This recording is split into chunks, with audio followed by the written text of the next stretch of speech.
Mga Lodi, don't skip ads po tayo. Maraming salamat sa patuloy ninyong pagsuporta. Paki-like and share naman dyan mga Lodi.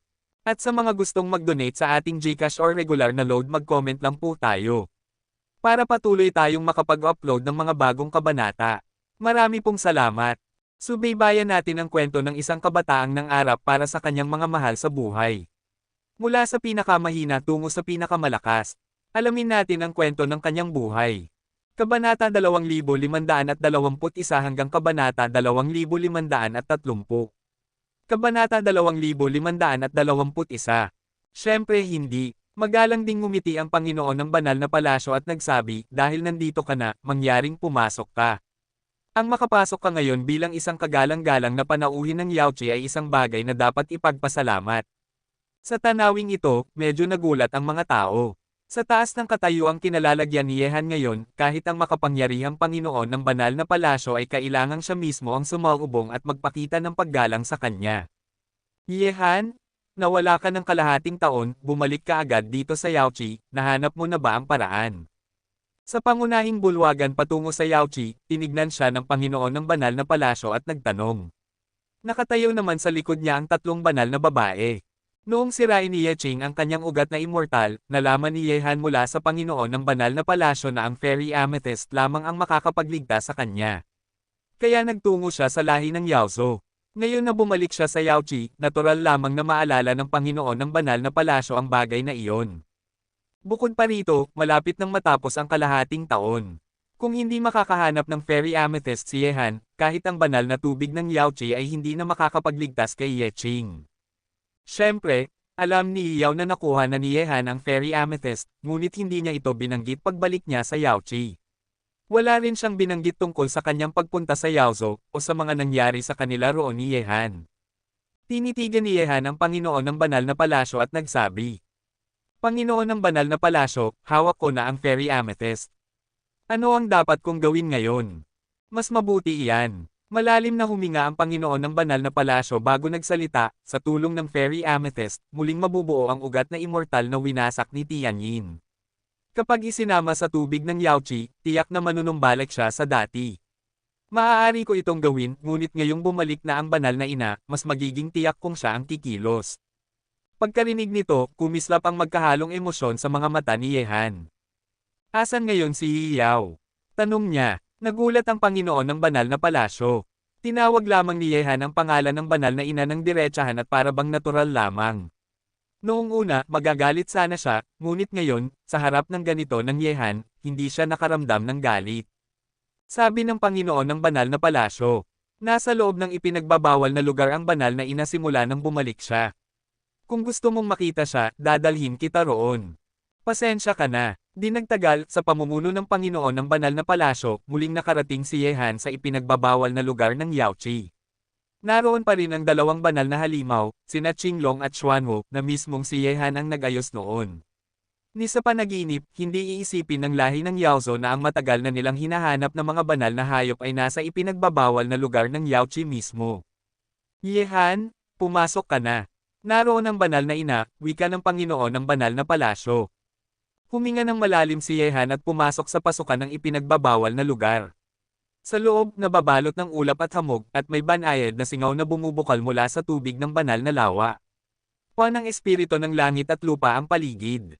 Pagkapasok niya, ang una niyang nakita ay isang magandang figure na nakatalikod, nakatayo sa gilid ng lawa ng Yaochi, si Yao. Kahit dumating siya, hindi nagpakita ng kahit anong pagbabago sa emosyon ng babae. Para siyang isang diwata na hiwalay sa makamundong mundo. Ngunit hindi doon agad nahulog ang atensyon ni Yehan. Ang kanyang paningin ay agad na nahumaling sa isang babaeng nakasuot ng mahabang puting damit, nakahiga ng payapa sa isang patag na batong altar sa gitna ng lawa ng Yaochi. Siya'y tila isang natutulog na kagandahan na nagyelo sa panahon. Si Yeching, ang kamag-anak na inalagaan siya mula pagkabata, tulad ng isang asawa at ina. Malaki ang pagkakautang ni Yehan sa kanya. Kung noon pa lamang ay hindi niya binaliwala ang kanilang ugnayan, marahil walang pagsisisi sa puso ni Yeching ngayon. Lumapit si Yehan at tumayo sa tabi ni Yao. Magkasama nilang tinignan si Yeching na mahimbing na nakahiga. Alam mong darating ako, hindi ba? Basag ni Yehan sa katahimikan, nakatingin kay Yao. Ibigay mo ang dala mo, at saka ka na umalis. Malamig na tugon ni Yao, hindi man lang siya nilingon, at ang kanyang tinig ay parang nagyayelong walang puwang para sa emosyon. Gaano katagal? Hindi inalintanan ni Yehan ang pagiging malamig ni Yao. Ang iniisip lamang niya ay si Yeching. Kung kikilos si Yao, gaano katagal bago manumbalik ang normal ni Yeching? Kung hindi ka naniniwala, gawin mo na lang mag-isa. Hindi kita pipigilan, malamig na sagot ni Yao. Sandaling natahimik si Yehan, sa kanya inilabas ang fairy amethyst at nagsalita. Kung sa relasyon lang, ikaw ang kanyang guro. Noon, ginamit mo ang kanyang kaligayahan alang-alang sa Yaochi. Ngunit ngayon, naniniwala ako sa iyo. Kung handa ka, kakalimutan ko ang lahat ng nakaraan. Ang Yaw na kilala ko, sa aking alaala, ay Yaong mula sa Yaozo lamang. Pagkasabi nito, umalis si Yehan sa ipinagbabawal na lugar, at si Yaw naman ang kikilos. Siyempre, naniniwala siya sa kanya ngayon, wala naman siyang dahilan para saktan si Yeching. Ngunit mabigat pa rin sa puso ni Yehan ang bigat ng lahat ng nangyari noon. Kahit malamig pa rin ang mukha ni Yao, tila nagyayalong libong taon, may kumislap na hindi maipaliwanag na damdamin sa kanyang mga mata. Sa sandaling iyon, habang palabas na si Yehan mula sa ipinagbabawal na lugar, biglang umalangaw-ngaw ang dalawang mababang tinig, lumaganap sa buong paligid. Itinaas ni Yehan ang kanyang paningin, at nakita niyang pababa na patungo sa kanya ang dalawang banal na halimaw, sina Qinglong at Xuanwu. Binata, ang iniatang mong gawain sa amin ay maaari nang tapusin ngayon. Magsalita ang banal na halimaw na Qinglong. Kalahating taon silang nagbantay sa ipinagbabawal na lugar ng Yaochi, naghihintay lamang sa pagbabalik ni Yehan. At ngayong bumalik na siya, panahon na rin para umalis sila. Kabanata 2522. Tumango si Yehan at nagsabi, sa nakalipas na 6 na buwan, salamat sa inyo, pero mula ngayon, lulusubin ng lahi ng mga demonyo ang inyong Demon Saint Clan at gagamitin ang pagkakataong ito upang salakayin ang lahi ng tao. Kaya't wala na tayong gaanong oras. Sa harap ng pananalakay ng lahi ng mga halimaw, ang buong lahi ng tao at ang inyong Demon Saint Clan ay magkasama ng nakatayo sa iisang kampo. Pagkarinig sa mga salita ni Yehan, nagliwanag ng nakakatakot na puot ang mga mata ni Qinglong at Xuanwu na para bang mamahaling hiyas. Mukhang hindi na talaga makapaghintay ang mga iyon. Kung talagang darating ang Yaozo upang pumatay, mayroon ka bang plano? Tanong ni Xuanwu na mabigat ang tinig. Sabi ni Yehan, may plano nga ako. Hindi magtatagal ay magbubuklod ang kapangyarihan ng lahi ng tao. Bukod dito, sa kasalukuyang 8 maharlikang pamilya, nakapiling na natin ang Chanhu Royal Family. Ayon sa pagkakaalam ko, ang inyong mga Demon Saints ay minsang nagkaroon ng Guardian Clan na naiwan upang magbantay. Dapat ay mayroon pa silang lakas na palihim na lumalaban sa pamumuno ng templo. Kung sasama rin sila sa ating panig, malaki ang mababawasan sa tsansa ng lahi ng mga halimaw na magtagumpay sa kanilang pananalakay. Guardian Clan. Nagliwanag ang mga mata ni Qinglong at Xuanwu. Sa napakaraming taon, akala nila ay iniwan na ng Guardian Clan ang kanilang tungkulin. Nagpatuloy si Yehan. Ang Chanhu Royal Family ay nasa ating panig na. Ang kanilang pinuno ay nakatagpo na ng White Tiger. Ngunit ang 3 Guardian Clan ng Jiaolong Royal Family, Yindai Royal Family, at Phoenix Royal Family ay hindi pa tiyak. Mga kaibigan, maaaring mahirap ang laban na ating kahaharapin. Kahit may plano ako, sa digmaang ito, hindi ko masisiguro kung mapipilit tayong umurong maging mula sa lahi ng tao o ng demonyo. Pagdating ni Yehan sa Yaochi, nanatili siya roon ng 2 araw, naghihintay na ilabas ni Yao si Yeching mula sa ipinagbabawal na lugar. Sa kanyang libreng oras, pinanood din niya ang paligsahan ng pagtatasa sa Yaochi. Pagkalipas ng 2 araw, natapos na ang pagtatasa. Nakatanggap ang Yaochi ng 10,000 disipulo upang sanayin ng buong lakas bilang kapalit ng naunang pagkawala. Dahil sa malakas na pundasyon ng Yaochi, tiyak na ang bagong henerasyong ito ay unti-unting lalakas. Ngunit dahil nalalapit na ang pananalakay ng lahi ng halimaw, wala nang panahon upang maghanda ang alinmang puwersa. 2 araw na naghintay si Yehan kay Yao, ngunit dumating na ang 3 araw at kailangan na niyang magmadali papuntang Chanshuan Domain kung saan naghihintay ang lahat ng puwersa sa kanyang pagdating. Habang naghihintay si Yehan sa Yaochi, nakatanggap siya ng balita mula kay Qin Sheng sa Chanshuan Domain, natuklasan na ng lahi ng halimaw ang ilang bakas sa loob ng lahi ng tao. Hey! Napakatapang ninyo! Umangat ang malamig na ngiti sa labi ni Yehan. Nasa mismong tabi lamang nila ang mga mata ng lahi ng halimaw at lahi ng tao. Kung hindi niya pinaimbestiga ang iba't ibang puwersa ng Chanshuan Region, walang makakapansin na may palihim na mga matang nakatitig sa kanila. Ngayon na natuklasan na niya ang kinaroroonan ng mga ito, hinding-hindi niya sila hahayaang manatili pa. Hindi nagtagal, dumating si Yehan sa pasukan ng ipinagbabawal na lugar sa Yaochi. Pinabantayan ito ng mga disipulo ng Yaochi, at pinamumunuan ng 3 banal na dalaga na pawang napakaganda. Nang makita si Yehan, magalang silang nagsabi, "Panginoong Ye, paumanhin, iniutos ng banal na ina na walang sino mang makakapasok sa ipinagbabawal na lugar hanggang siya mismo ang lumabas." Nakunat ang noo ni Yehan. "Mga dalaga, gaano pa katagal?" Sabi ng isa, "Panginoong Ye, hindi agad magtatagumpay ang pagpapanumbalik ng immortal root. Mas mabuting maghintay kayo ng mapayapa. Hanggat ang banal na ina mismo ang kumikilos, walang magiging aberya." Sa oras na iyon, lumapit mula sa likuran ni Yehan ang Panginoon ng Holy Palace at nagsalita. Matapos mag-isip, tumingin si Yehan sa kanya at sinabi, "Panginoon ng Holy Palace, nalalapit na ang pananalakay ng lahi ng halimaw. Kailangan kong pumunta agad sa Chanchuan Domain. Kung siya ay madyay gising na ligtas, pakisabi na lang sa akin. Ngunit dapat ding maghanda ang Yaochi. Kapag sumiklab ang digmaang ito, walang puwersa ng lahi ng tao ang makakaiwas." Seryosong tumango ang Panginoon ng Holy Palace. Binanggit din ni Iyaw ang posibilidad ng pagsalakay ng mga halimaw. Bagamat hindi pa ito kumakalat sa buong lahi ng tao, mas mabuting maghanda kaysa magsisi. Pagkatapos, kinuha ni Yehan si Yecheni palabas ng Yaochi at naglakbay patungong Chanchuan Domain. Sa daan, isinama rin niya ang mga disipulo ng Tianlong na sabay-sabay dumaraan sa tribulation sa Tianshu Realm. Noong nakaraan, 80,000 Tianlong disciples ang dumaan sa tribulation sa Yaozu. Sa pagkakataong ito, mas marami pa, lahat ng nasa bingit ng breakthrough ay pumunta sa labas ng mundo upang malampasan ang tribulation.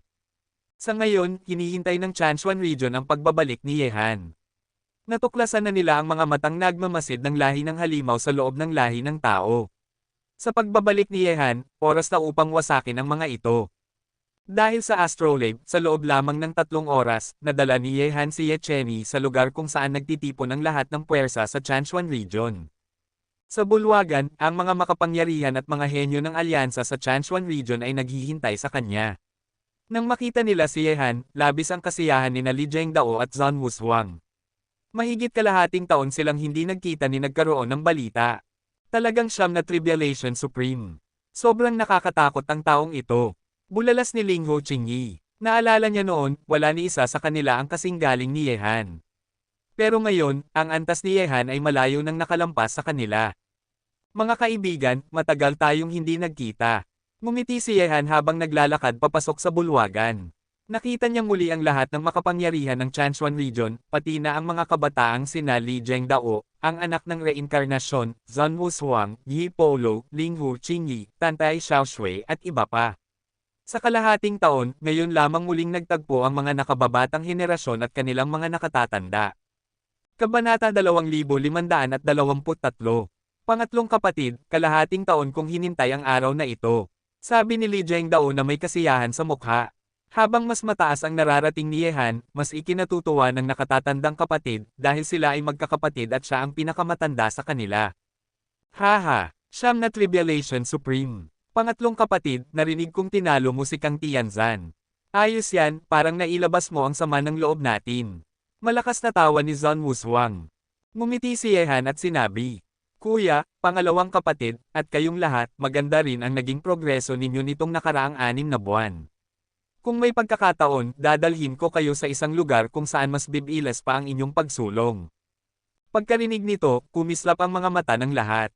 Halos lahat ng miyembro ng Alyansang 4 na angkan ay nakakaalam na may maliit na mundo si Yehan na may nakakatakot na diferensya sa oras. Maging ang Yi Clan at Ling Ho Clan ay nakarinig na ng ilang balita tungkol dito. Kaya't lahat sila ay labis na naiintriga sa maliit na mundong iyon ni Yehan. "Hehe, Yehan? Huwag mong gawing biro yan. Lahat kami ay interesado sa lugar na sinasabi mo." Tawa ni Ling Ho Qingyi. Ngumiti si Yehan. "Siyempre, hindi ako magsasalita ng walang kabuluhan. Ang mga yaman ay dapat ibahagi. Mas lalo tayong lalakas kung sama-sama. Doon lang natin malalampasan ang mga darating na kapahamakan." Napag-isipan na ito ni Yehan habang nasa Yaozu siya. Ang mundong iyon ay hindi lang para sa Tianlong. Para sa kinabukasan ng lahi ng tao, hindi siya maaaring maging makasarili. Tanging sa pagbabahagi ng yaman magiging mas malakas ang lahi ng tao na ngayon nanghihina. "Hehe, Mabuti kung ganoon. Pag-usapan na lang natin yan mamaya. Yehan, ano ang gagawin mo sa mga matang iyon ng lahi ng halimaw? Tanong ng Patriarkang Qin Sheng habang nakangiti. Lahat ay nakatingin kay Yehan. Nang marinig ito, kumislap ng malamig na liwanag ang mga mata ni Yehan at nagsabi. Matanda, gaano kalakas ang mga matang iyon ng lahi ng halimaw sa loob ng lahi ng tao? Nag-isip si Patriarkang Qin Sheng. Hindi sila mahina, ngunit sapat ang ating lakas para labanan sila. Nagtatago sila sa mismong ilong natin. Sadyang minamaliit natin sila. Kung ganoon, dapat na natin silang tuluyang bulagin, nakangiting wika ni Yehan. Mga kapatid, nalaman na ba ninyo kung sino ang pinuno ng mga matang iyon? Sabi ni Yiching Tian. Hindi pa. Isa siyang misteryosong binata. Kung kaya niyang pamunuan ang mga makapangyarihan ng Yaozo upang magtago sa lahi ng tao, tiyak na mataas ang kanyang katungkulan sa kanilang lahi. Pagkarinig nito, tumingin si Yehan kina Li Zhengdao at iba pa. Kuya, interesado ba kayong makilala ang misteryosong taong ito? Hehe, hindi lang ako ang interesado. Mas lalo pa siguro sila. Sagot ni Li Zhengdao sabay tingin kina Zhang Wushuang, Yi Polo, Ling Wuqingyi, Tantay Xiaoshui at iba pa. Kung ganoon, ano pa ang hinihintay natin? Gusto ko ring makita kung anong klaseng makapangyarihang tao ang ipinadala ng lahi ng halimaw. Nagsalubong ang mga mata ni Yehan, puno ng pagnanais pumatay. Napakatapang talaga ng mga ito na magtago sa Chanchuan Domain, wala pang 1,000 milya ang layo sa atin. Kaya kahit ano ang gawin natin, hindi tayo makakaligtas sa kanilang mga mata. Sa mga oras na iyon, sa isang lungsod na wala pang 1,000 milya mula sa alyansa ng mga puwersa ng Chanchuan Territory, lumitaw sina Yehan, Li Zhengdao, Zhang Wushuang, anak ng reinkarnasyon, Yi Polo, Ling Wuqingyi, Tantay Xiaoshui at iba pang 7 dakilang henyo. Noon pa man hanggang ngayon, ang 7 ito ay kinikilalang mga halimaw ng henerasyon. Bago pa man lumitaw si Yehan, si Li Zhengdao na ang nasa tuktok ng talaan ng Heavenly Kings, tinalo ang lahat ng bayani. Si Zhang Wushuang, Ling Wuqingyi, Tantay Xiaoshui at iba pa ay hindi rin pahuhuli. Ngayon, sabay-sabay silang nagpakita, tiyak na magdudulot ito ng malaking kaguluhan. Kung magsasanib ang 7 ito, baka walang sino mang henyo mula sa iba't ibang lahi sa buong Gods and Demons continent ang makapantay sa kanila. Ngumiti si Yehan at nagsabi. Ang pinakadelikadong lugar ay siyang pinakaligtas. Alam na alam ito ng ating misteryosong kalaban. Ngunit kahit nakamasid siya sa lahat ng puwersa sa Chanchuan Territory, hindi niya inaasahan na tayo mismo ang darating sa kanyang pintuan. Ngumiti si Li Zhengdao. Sa palagay ko, magiging interesante ang kalaban na ito. May pambihirang isipan siya. Hey! Bubuksan ko ang kanyang bungo para makita natin. Sabik na ngisi ni Zhang Wushuang. Pangalawang kapatid, huwag kang basta-basta. Pakiramdam ko ay isang malaking isda ang makakaharap natin. Nakasimangot si Yehan habang nakatingin sa unahan. Sa kanilang paningin, natano nila ang isang mansyon na payak ang panlabas na anyo ngunit marangya ang loob. Tahimik ang paligid ng manor, at wala man lang bantay sa pintuan. Sino ang mag-aakalang nagtanim na pala ng maraming makapangyarihang tao ang Yaozo dito sa tila pangkaraniwang lugar? Maging ang mga puwersa sa Chanchuan Domain ay hindi inaasahan ito, hanggang sa hindi sinasadyang matuklasan ang mga bakas ng Yaozo rito. Hehe, gusto pang magtago. Kapag binasag ko ang kanilang pinto, tingnan natin kung makakapagpigil sila. Kumislap ang dugot patay na titig sa mga mata ni Zhang Wushuang. Bastos, natatawang sabi ni Li Zhengdao. Malayo pa ang pinanggalingan nila, mga bisita pa rin sila. Dapat muna natin silang tretuhin ng may paggalang bago tayo maghigpit. Isa pa, alam na rin ng ating mga panauhin na nandito tayo. Tama si Kuya, una ang paggalang bago ang lakas. Ani Yehan na may banayad ng ngiti. Ngunit kung nais ng mga bisitang ito na linlanggan ang punong abala, hindi nila pwedeng hawakan ang kapangyarihan dito sa ating teritoryo. Kung hindi sila lalabas, maghihintay na lang ba tayo ng ganito? Tanong ni Ling Wuqingyi kay Yehan. Kabanata 2524. Huwag na, nandito na sila. Ngumiti si Yehan ng misteryoso. Ginamit na niya kanina ang kanyang clairvoyance. Hindi siya naniniwala na mananatiling walang pakialam ang mga malalakas na halimaw. Pero hindi rin natatakot si Yehan kahit maistorbo sila dahil ang mga makapangyarihang tao mula sa iba't ibang puwersa ng Chanchuan region sa paligid ay nakapwesto na at nagharang dito. Maliban na lang kung pilitin ng mga halimaw na puwersahang lumusob, walang paraan para makaalis sila ng tahimik. Sa sandaling iyon, sa ilalim ng tingin ni Yehan at ng iba pa, kusang bumukas ng dahan-dahan ang sinaunang pinto, at dalawang matandang lalaki ang lumitaw sa kanilang paningin. Bagaman pilit nilang pinipigil ang halimaw na aura sa kanilang katawan, agad na naramdaman ni Yehan ang matinding lakas na pinipigilan sa loob nila, isang kapangyarihang marahas at mabagsik. Hehe, mukhang marunong pa ring rumspito ang mga bisita, bahagyang ngumiti si Li Zhengdao. Ang pitong henyo ay pumwesto sa isang linya, at syempre, si Yehan ang nasa gitna bilang pinuno. Ang pinakatanyag na henyo ng lahi ng tao ay nandito pala ngayon. Mga kabataan, kung hindi kayo nagkamali ng pinuntahan, siguradong may iba pa kayong pakay. Sabi ng isang malakas na mandirigma mula sa lahi ng halimaw habang kalmado siyang nakatingin kina Yehan at sa iba. Kung ano ang iniisip ng nakatatanda, iyon na nga iyon, ngumiti si Yehan at lumapit ng 2 hakbang. Hindi tinatanggap ng lahi ng tao ang ibang lahi dito, gaya rin ng lahi ng halimaw na hindi tatanggap ng tao sa kanilang teritoryo, lalo na yung may masamang balak laban sa lahi ng tao. Sa tingin ko, matagal-tagal na rin mula nang dumating kayo rito, kaya bilang mga punong abala, nararapat lamang na dalawin namin kayo, mga espesyal na bisita. Sa narinig na iyon, ang mandirigma ng lahi ng halimaw ay tumayo sa harap ng pinto at kalmadong nagsabi, kung hindi gusto ng lahi ng tao, maaari kaming umalis ngayon din ng walang laban. Magiging mabuti para sa ating dalawa ang resulta. Ano sa tingin mo, binata? Kung dati pa ito, maaaring posible nga.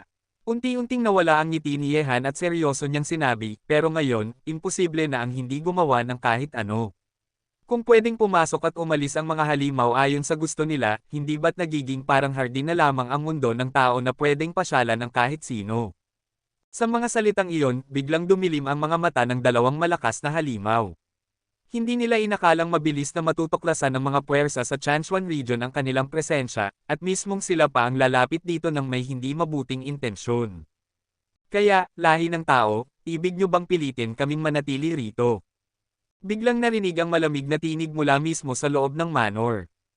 Nang marinig ito, kumipot ang mga mata ni Yehan at ng kanyang mga kasama.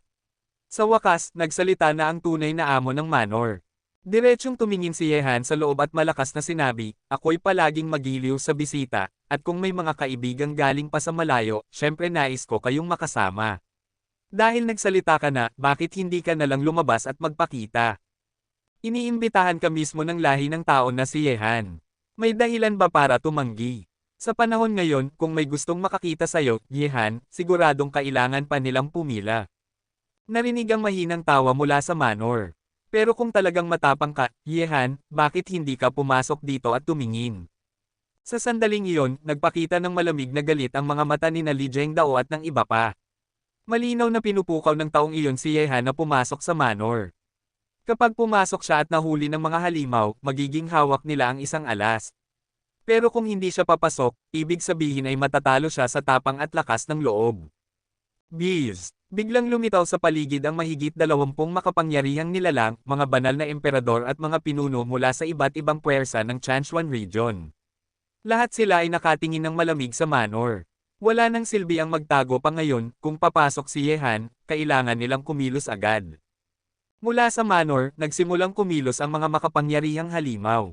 Ang kanilang nakakatindig balahibong aura ay kumawala, at kahit mga cultivator sa ibang bahagi ng lungsod ay nakaramdam nito. Pagkaraan, isa-isa ring lumipad pataas mula sa manor ang mga anino. 16 silang malalakas na halimaw, at lahat sila'y mga Diyos na halimaw. Ako si Yehan, oo, sadyang makasarili sa buhay at takot sa kamatayan. Pero ngayong araw, kaibigan, buo ang aking pasya. Bahagyang ngumiti si Yehan at naglakad papunta sa manor. Sumunod sina Li Zhengdao at ang iba pa. Bumaba silang lahat sa isang hardin sa likod. Sa isang pavilion roon, isang binatang may kakaibang mga mata at pambihirang karisma ang nakaupo ng mariin, at agad silang nakatitig sa kanya. Sa sandaling iyon, nanatiling tensyonado ang buong aura ng manor. Isang nakakatakot na labanan ang maaaring sumiklab anumang oras. Ang matinding halimaw na aura na lumalabas mula sa manor ay agad ding nakatawag pansin sa iba pang mga panginoon sa lungsod. Ang ganoong kabigat at nakakatakot na presensya ng halimaw ay bihira sa buong mundo ng tao. Napakalakas na aura, mula iyon sa direksyong iyon. Maraming cultivator sa lungsod ang tumingin patungo sa manor. Nabigla sila at nang makita nilang nakalutang sa himpapawid ang mga pinuno ng Chanchuan region at ng lahi ng halimaw, ang pagkabigla ay nauwi sa matinding takot. Sa loob ng isang kalingkingan ng oras, lahat ay lumikas mula rito. Mabilis na nag-utos si Yi Qingtian ng lahi ng Yi, isa sa pinakamakapangyarihang pinuno ng Chanchuan territory. At dahil siya ang may pinakamalakas na impluwensya, napakalakas ng bigat ng kanyang salita. Agad na nagkaroon ng kaguluhan sa buong lungsod. Sunod-sunod na tumakas ang mga tao palabas. Kapag sumiklab ang isang digmaang ganito kalaki, tiyak na mawawala ang buong lungsod sa isang iglap. Lumitaw ang lahat ng makapangyarihan mula sa Chanchuan domain, pero bakit napakaraming halimaw din dito? Malamang talagang para sa kanila ang pagkilos ng Chanchuan. Tiyak iyon. Ang kapangyarihan ng lahi ng halimaw dito ay napakalakas. Kung hindi lumitaw ang mga puwersa ng Chanchuan domain, walang makakaalam na may ganitong kalalakas na halimaw na nagkukubli rito. May puka na talaga sila laban sa lahi ng tao. Kabanata 2525. Kung ganito kalakas ang puwersa ng lahi ng halimaw, pakiramdam ko mas lalo pang magkakagulo ang lahi ng tao sa hinaharap. Iba't ibang tinig ang maririnig sa buong lungsod habang nag-uunahan palabas ang napakaraming cultivador. Ngunit kahit gaano kalaki ang pagkilos sa lungsod, hindi ito nakakaapekto sa nakakatakot na tensyon ng dalawang panig sa ibabaw ng manor. Sa loob ng manor, nakatingin sina Yehan at ang 7 henyo sa isang makisig na binatang nakaupo sa pavilion. Kahit sa harap ng ganoong line-up, hindi nagbago ang ekspresyon ng binata. Nakaupo siya roon ng mariin, para bang hawak niya ang lahat sa kanyang mga kamay. Hey! Napakakalmado ng taong ito. Bakit hindi ako na lang ang unang sumubok? Sabi ni Zhang Wushuang, hindi tinatago ang matinding pagnanais na makipaglaban kay Prinsipe Habo. Kung gusto mong bugbugin, subukan mo. Bahagyang ngumiti si Prinsipe Habo habang patuloy na nakaupo ng nakalapat ang mga paa at gumagawa ng tsaa. Kahit siya lamang ang humaharap sa 7 henyo ng lahi ng tao, wala man lang takot sa kanyang mukha. Hey! Batang halimaw, hindi ako naniniwala. Pinisil ni Zhang Wushuang ang hawak niyang espada, at handa na siyang humataw ng matinding atake kay Prinsipe Habo anumang sandali. Nakita iyon ni Yehan at mabilis niyang pinigil sa balikat ang kapatid. Umiling siya at sinabi, ikalawang kapatid, tama siya, kung solo, hindi mo siya kayang talunin. Kaya, gusto mong ikaw mismo ang sumubok. Mapang-uyam na ngumiti si Prinsipe Habo kay Yehan, habang pinagmamasdan ang nakakatakot na tensyon sa paligid. Iyon nga ang ibig kong sabihin. Lumapit si Yehan at nagpatuloy, pero, para masigurado, wala akong pakialam sa mga patakaran o dangal. Ano sa tingin mo ang mangyayari kung ikaw lang mag-isa laban sa aming 7? Kung ganon, Yehan, mataas ang tingin ko sayo. Sagot ni Prinsipe Habo na may nakakalokong ngiti. Pero ang pagdating ninyo ay sumagot din sa matagal ko ng katanungan. Malaki ang pasasalamat ko dahil kayo ang nagbigay ng kasagutan. Kahit medyo talo kami ngayon, hindi pa nagsisimula ang totoong laban. Anong tanong? Malamig na tanong ni Yehan. Tumawa si Prinsipe Habo. Noong labanan ng Chanchuan domain laban sa angkan ng Kang, malinaw na kayo ang may malaking kalamangan, pero bigla kayong umatras. Ngayon malinaw na, matagal nang binabantayan ng Chanchuan ang galaw ng aking lahi. Ang dahilan ng pag-urong ninyo ay para ipunan ang lakas at harapin kami sa hinaharap. Kung tama ang hula ko, nakipagkita ka kay Kang Tianzhou 3 araw na ang nakalipas, at nagkasundo na kayo na magtulungan laban sa amin, hindi ba? Matatalino ka nga. Tugon ni Yehan, hindi tuwirang inaamin. Alam mong ambisyoso ang lahi ng halimaw at balak salakayin ang mundo ng tao. Sa tingin mo, ilan ang tsansa mong mabuhay ngayon? Ibabalik ko ang sagot sa iyo mamaya. Sabi ni Prinsipe Habo. Pero interesado ako, sa gitna ng malalang alitan ng lahi ng tao, paano ninyo nagawang bantayan ang Yaozo? Maliban sa 8 pamilyang hari, halos walang nakakaalam ng plano namin. Pero sige, wala nang saysay ang sagot niyan ngayon. Yehan? Kung tama ang hula ko, baka dumating din ngayon ang mga banal na halimaw, hindi ba? Napakunot ang noo ni Yehan. Totoo, naroon na ang mga Demon Saints, ngunit hindi pa nagpapakita. Sabi niya, kung alam mo na, sa tingin mo ba may makakaligtas pa sa mga halimaw na nandito ngayon? Ibabalik ko rin ang sagot mamaya. Bahagyang ngumiti si Prinsipe Habo. Sa lupa ng mga tao, kayo ay mga mandirigmang may nakakatakot na lakas. Gusto ko sanang maging kaibigan kayo, pero itinakda ng tadhana na maging magkaaway tayo. Dahil magkaaway tayo, isa lang ang mananatili. Yehan, mula ngayon, idineklara kong digmaan laban sa lahat ng henyo ng lahi ng tao. Handa na ba kayong tanggapin ang hamon? Kahit sa impyerno, sisiguraduhin kung wala kayong pagsisihan. Baliw. Ang salitang ito ang lumitaw sa ngiting mukha ni Prinsipe Habo. Ang kanyang labis na kumpiyansa ay para bang ni isang manghenyo ng tao ay hindi niya pinapansin. Nanlamig ang mga mata ni Li Jiangdao at ng iba. Tinanggap nila ang deklarasyon ng digmaan. Hindi ka naaabot pa sa bukas. Papapatayin kita ngayon. Malamig ang tinig ni Yehan. Iwan mo ang iyong pangalan para may babanggitin ako kapag inaalayan kita ng kandila sa susunod na taon. Hehe, hindi ikaw ang magpapasya kung sino ang mabubuhay hanggang bukas. Bahagyang ngumiti si Prinsipe Habo. Panahon na, Yehan. Sasagutin ko ang tatlong tanong mo. Una, higit sa 70% ang chance akong mabuhay ngayon. Pangalawa, tiyak na may makakaligtas mula sa Yaozo ngayon, at ako iyon. Pangatlo, tandaan mo ang pangalan ko, ako si Prinsipe Habo. Pagkasabi nito, biglang kumislap ng nakakasilaw na liwanag mula sa pavilion. Napakalakas ng sinag na halos hindi na mabuksan ni Yehan ang kanilang mga mata. Mga mandirigma ng templo, ang banal na espiritu ay habang buhay na aalala ang inyong sakripisyo para sa lahi ng halimaw. Lumakad kayo, ang inyong mga kaluluwa ay magiging bantay ng banal na espiritu. Kasabay ng liwanag, sumabog ang nakakatakot na aura mula sa lahat ng Diyos na halimaw sa manor. Ang kanilang lakas ay naging marahas at hindi mapigilan. Hindi maganda, mabilis na nagbago ang ekspresyon ni Yehan. Sa isang iglap, dinala niya ang lahat ng kanyang kasama sa loob ng mundong daw. Rumble. Kabanata 2526. Isang nakakatakot at hindi maipaliwanag na pagsabog ang biglang sumabog sa ibabaw ng manor sa sandaling iyon nang walang anumang babala. Ang sariling pagpapasabog ng mga Diyos-demonyo ay kasing lakas ng isang sandatang nuclear. At ngayong may 16 na Diyos-demonyo ang sabay-sabay na nagpakamatay, ang lakas nito ay hindi masukat kahit isang makapangyarihang emperador gaya ni Iyaw na nasa antas ng Holy Will ay malalagay sa matinding panganib at maaaring mapuksa. Hindi kailanman naisip ni Yehan na sa napakaikling oras, kayang maisugawin ng palakang iyon ng ganitong kasindek-sindek na plano.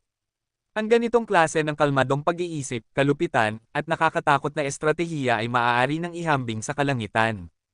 Sa isang iglap, ang malakabuting ulap ay kumalat sa buong lungsod, tulad ng isang maitim na ulap na tumatakip sa kalangitan, nilalamon ang buong syudad at walang awang winawasak ito.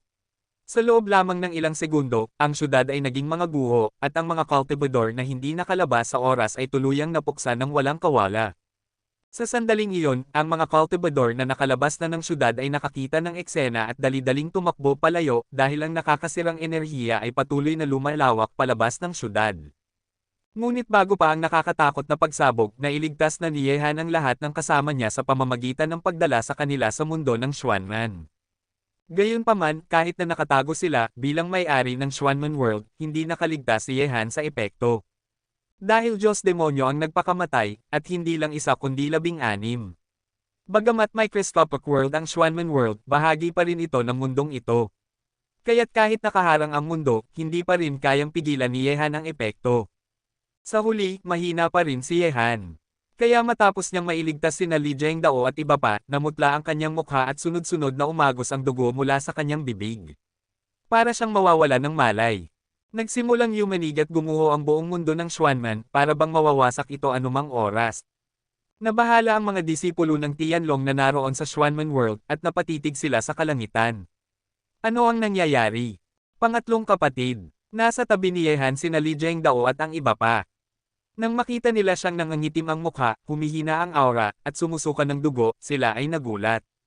Alam nila, kung hindi sila dinala ni Yehan dito, wala ni isa sa kanila ang makakaligtas mula sa pagsabog. Hayop na iyon, kung may pagkakataon akong patayin siya, gagawin ko. Sigaw ni Zhang Wushuang, at sumiklab ang kanyang marahas na aura habang iniisip ang mukha ni Prinsipe Heboki. Hindi niya mapigil ang magnasa ng paghihiganti. Sina Ipolo, Ling Huqingyi, Tantay Xiaoshui at iba pa ay may takot at pangamba sa kanilang mga mata.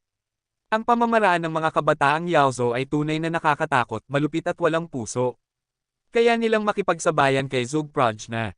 Isang malupit na tao, hindi ko siya dapat minamaliit, bulong ni Yehan, nangangitim ang mukha at pinipilit umikot ang kapangyarihan ng buhay sa kanyang katawan. Ang tanging pag-asa niya ngayon ay hindi masyadong nalugi ang mga puwersa ng Chanchuan Domain, kung hindi, lalo silang hihina. Hindi ko alam kung ano na ang nangyayari sa labas, sabi ni Li Jiangdao na nakakunot ang noo. Baka hindi maganda, bulong ni Ipolo. Kung tama ang pagkakakilala ko, ang binata mula sa Yaozo kanina ay hindi basta-basta. Siya ang ikasampung prinsipe ng Yaozo Temple, si Prinsipe Habo. Ang ikasampung prinsipe, si Hebuki. Nagulat si Yehan at ang iba pa. Ang lalaking nakaupo ng kalmado sa Daoyute ay isa palang makapangyarihang tagapagmana ng Yaozo Temple. Napakalaking isda, sayang. Bulalas ni Tantay Xiaoshui habang mahigpit na nakapaloob ang kamao. Kung nahuli nila ang prinsipe, kahit umatake ang Yaozo, may mabigat silang alas sa kamay. Sabi ni Ipolo, tunay ngang sayang, pero ang taong iyon ay may pambihirang talino at pamamaraan. Nang makita niyang walang tsansang manalo, isinakripisyo niya ang 16 na Diyos Demonyo upang sumabog kasama nila. Ang ganitong uri ng tao ay napakadelikado, kahit tayo ay mahihirapang hulihin siya, lalo na't may kakayahan pa siyang makatakas. Ang ikasampung prinsipe ng Yaozo, malamig ang tingin ni Yehan. Masyado ko siyang minamaliit. Kasalanan namin ito ngayon, pero hindi magtatagal, magkikita tayo muli. Prinsipe ng Yaozo, handa akong matuto pa. Tara, tingnan natin ang nangyayari sa labas. Lumabas sila mula sa mundo ng Taoismo. Pagdating nila, wala nang bakas ng syudad. Ang lahat ay guho na lamang, hindi maipaliwanag sa salita ang pinsala. Kung wala ka kanina, baka lahat tayo ay naglaho na. Sabi ni Ling Ho-Chingyi, halatang nanginginig pa rin sa takot habang tumingin kay Yehan. Bees! Bees! Sa oras ding iyon, kasabay ng paglabas ni Yehan at ng kanyang mga kasama, nagsilabasan ng mga makapangyarihang figure sa paligid. Lahat ng mga puwersa ng alyansa mula sa Chanshuan Domain ay dumating na, at nang makita nilang ligtas si Yehan, nakahinga rin sila ng maluwag. Kabanata 2527. Gayunpaman, sa nakagugulat na pagsabog kanina, halos lahat ng mga makapangyarihang kasapi ng alyansa sa rehiyon ng Chanshuan ay sugatan, at nabawasan din ang kanilang bilang. Maging ang tatlong banal na halimaw, Qinglong, Baiho, at Suzaku, ay lumitaw rin. Ha! Buti na lang ligtas sila, pero ang mga pamamaraan ng lahing Yaozo ay talagang nakakatindig balahibo. Huminga ng malalim si Qingtian. Sa gitna ng malakas na pagsabog, nailigtas ni Yehan ang iba, bagay na labis ikinagulat ni Yi Qingtian at ng iba pa, sapagkat kahit silang mga makapangyarihang Holy Emperor ay nasugatan. Matanda, gaano kalaki ang ating naging pinsala? Tanong ni Yehan ng seryoso. 2 ang nawala. Kung wala ang 3 dakilang banal na hayop, marahil mahigit kalahati ng ating puwersa ang naubos ngayon, malungkot na tugon ng Patriarch ng Qin Sheng. 2 makapangyarihang banal na emperador ang nawala. Narinig ito ni Yehan at pinigilan ang kanyang galit. Si Habo, ang utang na ito, tiyak na sisingilan niya balang araw. Sabi ni Qingtian, kahit na 2 tao ang nawala, 16 na Diyos Demonyo naman ang nasawi sa panig ng Yaozo. Pero na, bumalik tayo muna. Narito na rin ang mga tao ng Kangzo, at siguradong pumunta sila para makipagsanib puwersa laban sa Yaozo. Dumating na ang Kang Clan. Nag-iba ang ekspresyon ni Yehan, at agad silang bumalik sa kanilang himpilan. Ngayon, natanggal na ang mga mata ng Yaozo sa lahi ng tao, kaya't ang tingin ng lahat ay nakatuon na sa malayong teritoryo ng Yaozo, at mula roon nagmumula ang tunay na panganib. Pagdating nila, naroon na ang mga tao mula sa Kang Clan, ang mismong si Kang Tianzo ang dumating. Sa pangunahing bulwagan, habang isa-isang bumabalik ang mga makapangyarihan ng Chanshuan Domain, pinagmasdan sila ng mga kinatawan ng Kang Clan. Ang puwersang ipinadala ng Kang Clan ay hindi mahina, naroon ang 2 matatandang pinuno, ang 10 emperador na henyo, at ang 5 dakilang banal na emperador. Ngunit nakita nilang lahat na sugatan ng mga tao ng Chanshuan Domain, maging si Yehan mismo ay duguan at halatang pagod. Nasugatan kayo. Nakasandal sa kanyang upuan si Kang Tianzo habang nakatitig kay Yehan. Hindi siya tumayo para bumati, ngunit curious siya, paano nasaktan si Yehan, at pati lahat ng makapangyarihan ng Chanshuan Domain. Kahit ang Kang Clan mismo ay mahihirapang gawin iyon. Kang Tianzo, dumating ka rito ngayon, ibig sabihin, inimbestigahan niyo na ang mga galaw ng Yaozo, sagot ni Yehan habang naupo sa tapat niya. Umupo rin ang iba pang malalakas mula sa Chanshuan Domain na para bang isang formal na negosasyon ang nagaganap. Ang mga emperador ng Kang Clan ay malamig ang tingin, lalo na't 6 sa kanila ay minsang naging bihag ng Chanshuan. Ngunit sa kabilang banda, halos lahat sila ay nakatitig kay Yehan, dahil ito ang unang beses na makita nila siya. Likas ang kanilang pagkamausisa. Binata, hindi mo pa sinasagot ang tanong ko. Kung alam mo kung bakit ako narito, dapat ay sabihin mo rin sa akin ang lahat, malamig na sabi ni Kang Tianzo. Interesado siyang malaman sino ang kayang makasakit sa isang taong matalino at makapangyarihan tulad ni Yehan. Sabi ni Yehan, hindi naman sikreto, nagtago ang Yaozo ng isang mata dito sa lahi ng tao, at ngayon, natanggal na iyon. Kumislap ang mga mata ni Kang Tianzo. Kung lahat ng malalakas ng Chanshuan ay nasugatan, ibig sabihin, napakalakas ng tinatawag na mata ng Yaozo. Bagaman naalis na, siguradong nagdulot ito ng malaking pinsala sa inyo, nakangising sabi ni Kang Tianzo. Tumugon si Yehan, sa impormasyon, walang kapantay ang inyong Kang clan.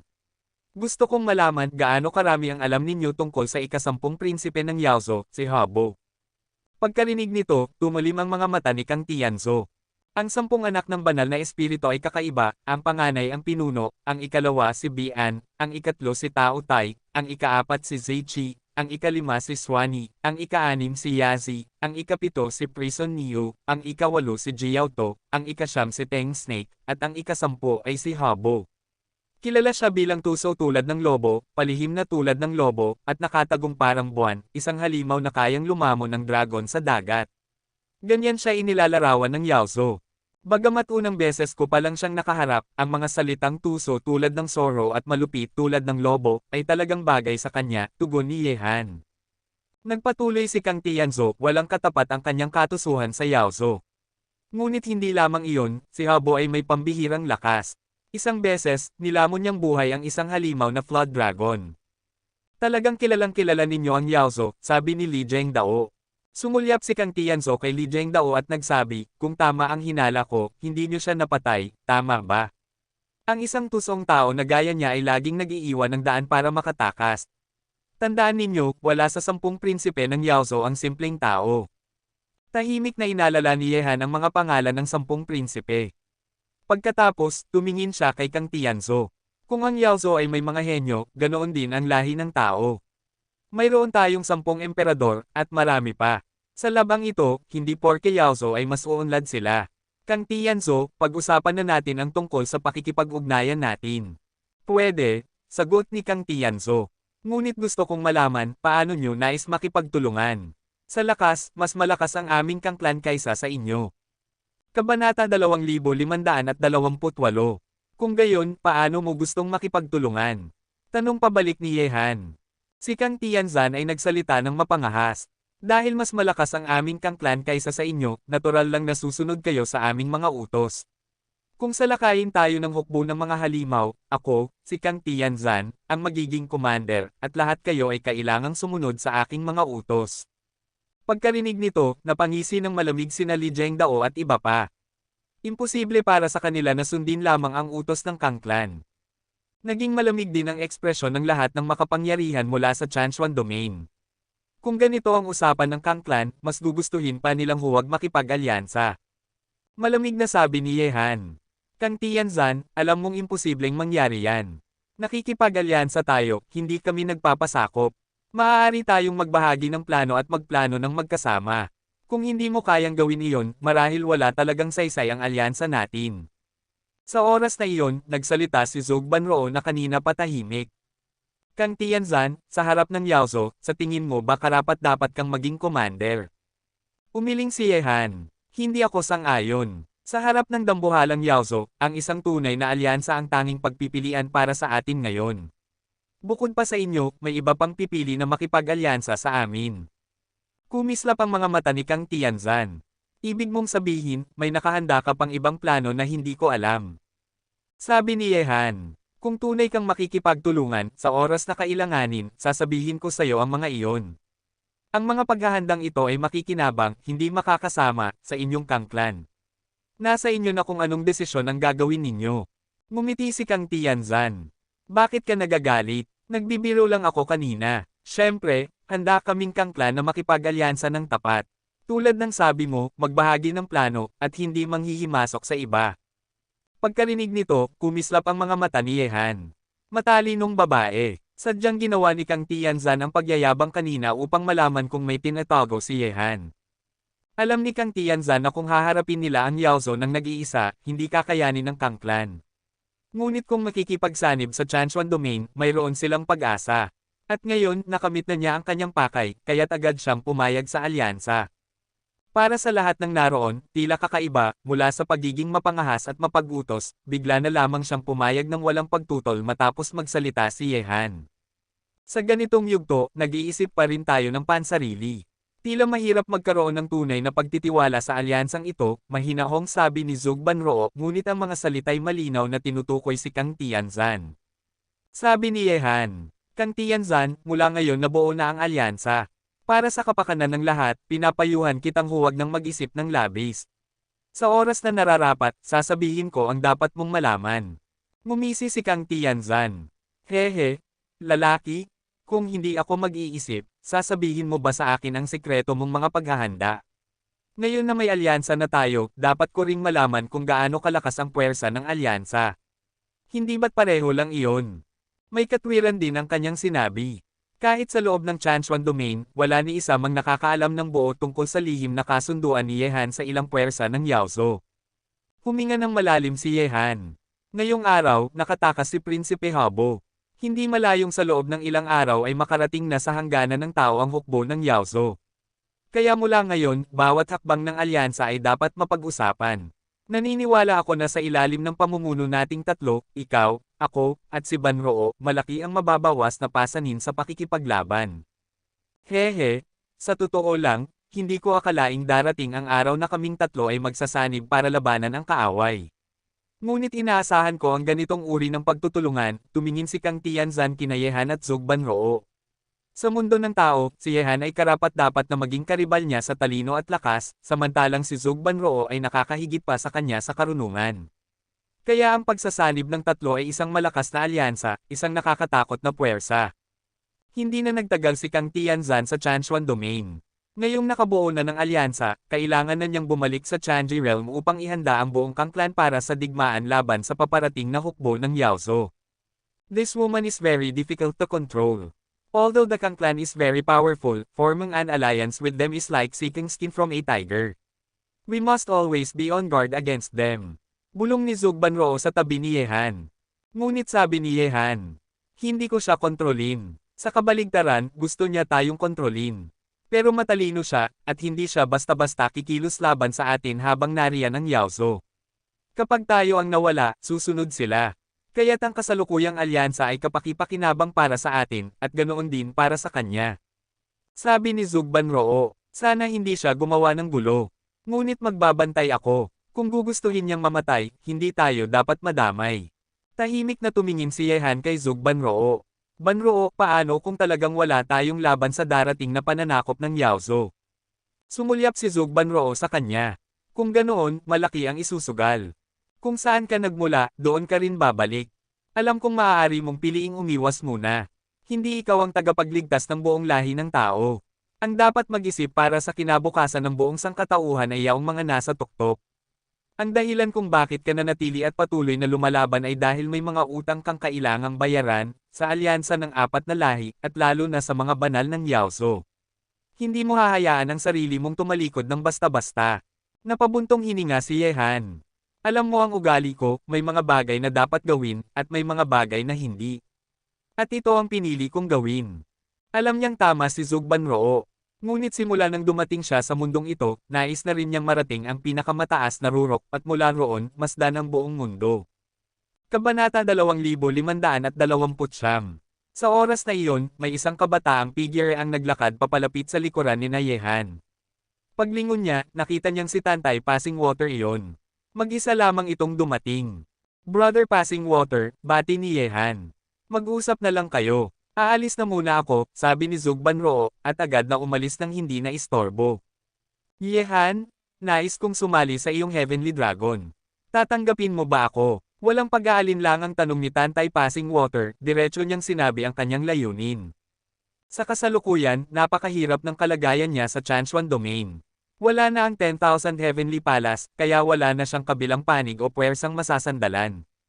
Nagulat si Yehan, ngunit matapos mag-isip, naunawaan niya agad, nais ni Tantay Passing Water na maghaiganti sa Kang Clan. At ang Tianlong ang pinakamainam na lugar para rito, isang organisasyong may matinding potensyal na magbibigay sa kanya ng plataporma para lumakas. Brother Passing Water, kung handa kang sumali sa Tianlong, ikalulugod ko iyon. Pero sigurado ka na ba? Tanong ni Yehan. Tumanggaw si Tantay Passing Water. Wala na akong ibang mapagpipilian. Kung sina siyang Moxie at Abby Heavenly King ay pinili ka, bakit hindi rin ako? Hindi ko inaasahan ang katulad nilang katayuan, pero pag sumali ako sa Tianlong, buong galang kitang kikilalanan. Ngumiti si Yehan. Brother Passing Water, napakabigat ng sinabi mo. Ang pagkakaroon ko sa iyo ay katumbas ng isa pang makapangyarihang general para sa 8 Heavenly Kings ng Tianlong. Kumislap ang mga mata ni Tantay Passing Water. Alam na niya ang tungkol sa 8 Heavenly Kings ng Tianlong, sina siyang Moxie at Abby Heavenly King ay kabilang dito, bawat isa ay may pinamumunuang makapangyarihang hukbo. Ngunit hindi niya akalaing bibigyan siya ni Yehan ng ganoong kataas na posisyon. Sa 8 tribo ng Tianlong, nariyan na ang Yasha Legion at Garuda Legion. Brother Passing Water, ang posisyon ng Mohoro King ay ibibigay ko sa iyo. Ang 8 tribes of Tianlong ang magiging pangunahing puwersa ng Tianlong sa hinaharap, binubuo ng 8 malalakas na hukbo. Para kay Yehan, napakahalaga ng bawat pinuno rito, kaya't hindi maaaring mahina ang kakayahan ng mga mamumuno. Bilang isa sa pinakamalalakas na henyo ng 10,000 Heavens Palace, may kakayahan sa pamumuno si Tantay Passing Water. Kaya't magaan ang loob ni Yehan na ipagkatiwala sa kanya ang posisyon ng Mohoro King. Maraming salamat, Master. Wika ni Tantay Passing Water, at labis siyang naantig. Mula nang mawasak ang Wanchong Tia Ingong, wala na siyang nadamang pakikipag-ugnayan. Ngunit ngayon, binigyan siya muli ni Yehan ng ganoong pakiramdam, isang tunay na tahanan. Ngumiti si Yehan. Brother Passing Water, maniwala ka sa iyong pinili. Ang Tianlong ay parang sumisikat na araw, kahit mahina pa ang liwanag ngayon, kaya na nitong sindihan ang mundo.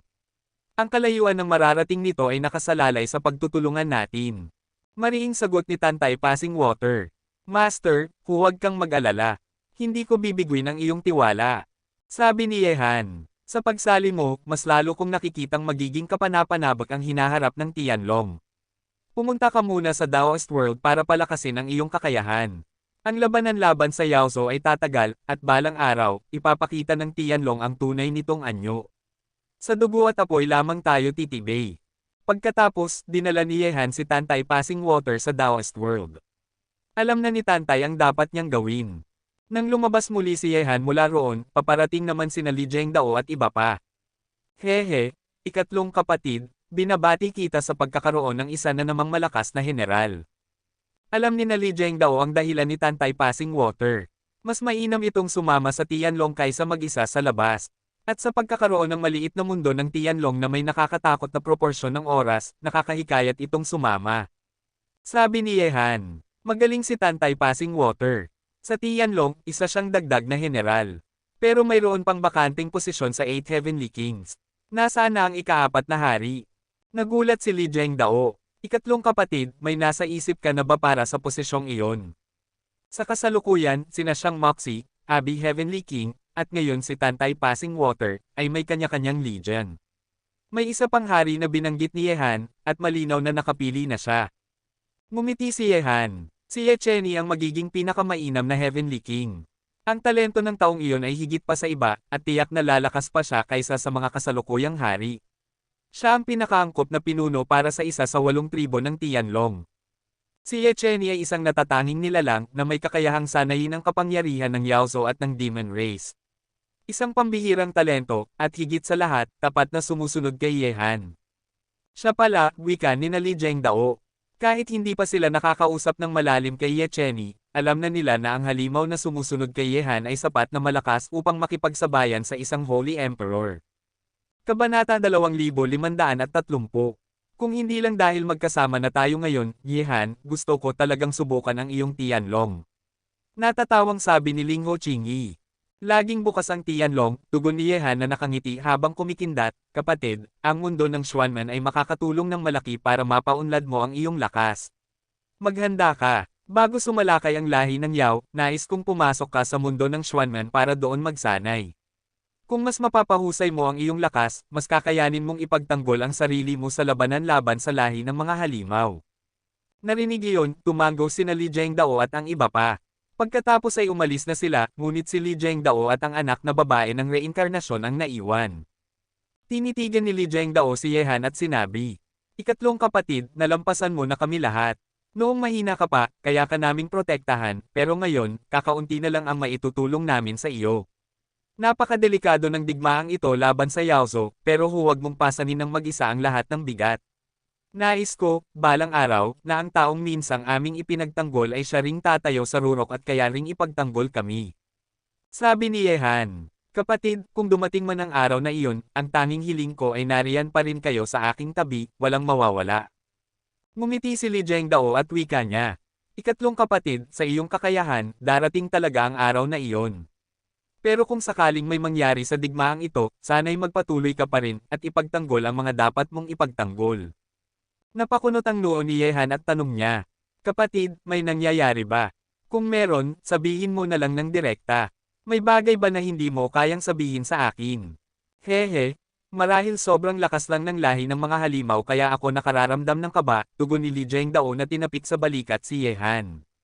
Huwag mong isipin ng sobra. Nasa ating mga kamay ang ating kapalaran. Pagkasabi nito, kinuha ni Li Zhengdao ang kamay ng anak na babae ng reinkarnasyon at umalis na sila. Habang pinagmamasdan ng kanilang papalayong mga likod, hindi nawala ang pagkakunot ng noo ni Yehan. Alam niyang si Li Zhengdao ay likas na matatag at matuwid, isang mandirigmang espada na hindi natitinag kahit harapin ang sakuna. Buhay man o kamatayan, para kay Li Zhengdao, haharapin niya ito ng buong tapang. Ngunit ngayon, dama ni Yehan na tila ba may bahid ng paglubog ng araw sa anyo ni Li Zhengdao. Ano ang sanhi ng pagbabagong iyon? Hindi ko pa rin makita ng malinaw. Samantala, malungkot ang mukha ng anak na babae ng reinkarnasyon. Ang kanyang mga mata ay kayang sumilip sa nakaraan, kasalukuyan, at maging sa hinaharap. Ngunit may mga tao pa ring hindi niya mabanogin, katulad ni Na Yehan, Li Zhengdao, ang Sky Burial, at iba pang nakatatakot na makapangyarihan. Sa mga nagdaang araw, nakakita siya ng isang malagim na tanawin kaugnay kay Li Zhengdao, isang bundok ng mga bangkay, at maging ang langit at lupa ay tila umiiyak. Ngunit ang kahihinatnan ng trahedyang iyon ay hindi niya masilip ng malinaw. Alam niya lang na tiyak na may kinalaman iyon kay Li Zhengdao. Hehe, kapalaran, kahit sa huling sandali ng aking buhay, hawak ko pa rin ito sa aking mga kamay. Malayang ngiti ni Li Zhengdao. Siya ay si Li Zhengdao, isang mandirigmang espada na tinitingala sa buong mundo. Buhay man o patay, ano nga ba ang dapat ikatakot? Samantala, matapos ang pagkakaisa ng mga puwersa, ang lahat ng puwersa sa rehiyon ng Chanchuan at maging ang angkan ng Kang ay abala na sa paghahanda. Nakatitig sila sa lupain ng Yaozo, laging handa sa kanilang pagdating. Si Yehan man ay puspusan ding naghahanda. Ngayong nakabalik na siya sa lupain ng sangkatauhan, kailangang lalo pang palakasin ang Tianlong. Ipinako niya ang kanyang sariling kapangyarihan at todo sikap na nagsanay. May higit sa 200,000 disipulo, at araw-araw ay marami ang pumapasok sa tribulasyon. Dahil sa ratio ng oras na isa laban sa 100, 3 araw sa labas ay katumbas ng 1 taon sa loob. Dagdag pa ang mga yaman at pagsasanay na ibinuhos ni Yehan, kaya napakabilis ng kanilang pag-unlad. Makalipas ang 5 araw, lumitaw na ang kilos ng Yaozo. Ang 8 maharlikang pamilya ay nagpadala ng tig-100,000 na mandirigma. Ang pinakamahina sa kanila ay nasa antas ng Demon Master, at ang pinakamalakas ay umabot na sa Demon God. Kabuuang 800,000 tropa mula sa 8 pamilya, at idagdag pa ang nakakatakot na templo, 1,000,000 sandata ang nakatutok ngayon sa lupain ng tao. Ang napakalakas na puwersang ito ay nagdulot ng matinding pagkakabahala. Lahat ng nasa lupain ng Yaozo ay nakaaalam na sasalakayin nila ang sangkatauhan. Isang digmaang walang kapantay ang paparating, isang trahedyang laban ng mga lahi kung saan hindi maiiwasan ang matinding kamatayan. At kung walang malinaw na resulta, hindi ito madaling matatapos.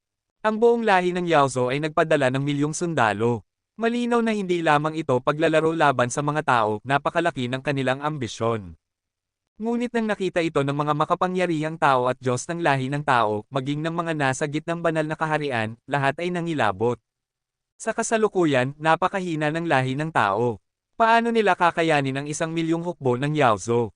Ang labanan ng 4 na lahi na nagaganap kada 1,000 taon ay hindi pa man nagsisimula, narito na ang hudyat. Hindi ko akalain na ang lupaing ito ng sangkatauhan ang unang tatamaan.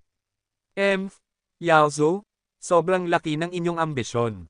Sa mga oras na iyon, sa isang sinaunang ipinagbabawal na lugar ng lahi ng tao, tila may isang nakakatakot na Diyos-demonyo na nakapiit.